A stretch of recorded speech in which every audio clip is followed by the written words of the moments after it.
सती ଆଜ୍ଞା। चलो मार्केट जा गुपचुप खाई आसिया।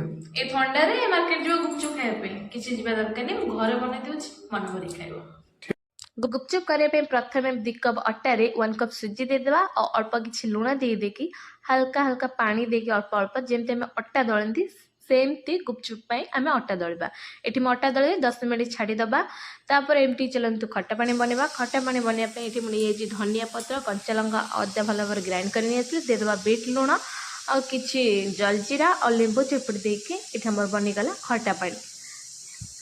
एबे चलतु आम आलू मसला बनवा गुपचुप आलू ये सीझे देती देदेबा पियाज किसी सीझा मटर और लुण देके चकुड़ी दबा।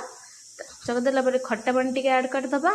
लास्ट को देदेबा किसी लेंबू आउ टिके जलजीरा चिपुड़ देके धनिया पत्र पकईदबा।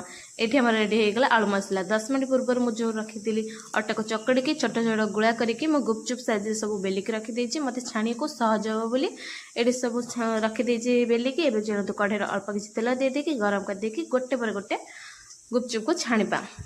ये मुझे देदेले देखो केते सुंदर भाव में मोर गुपचुप फुलुची जान नी एत भल फुलियो बोली। एमती सब गुपचुप को मुझे गोटे गोटे दे देकी सब छाणीदेली भल फुलिला भी।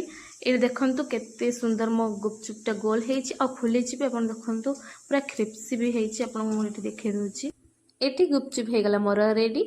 अच्छा कहले घरे बनवा गुपचुप सेटा पुणी निज परिवार सह मजा करके गुपचुप खाइबा से खुशी आ कोठ मिल मार्केट गले मिल था।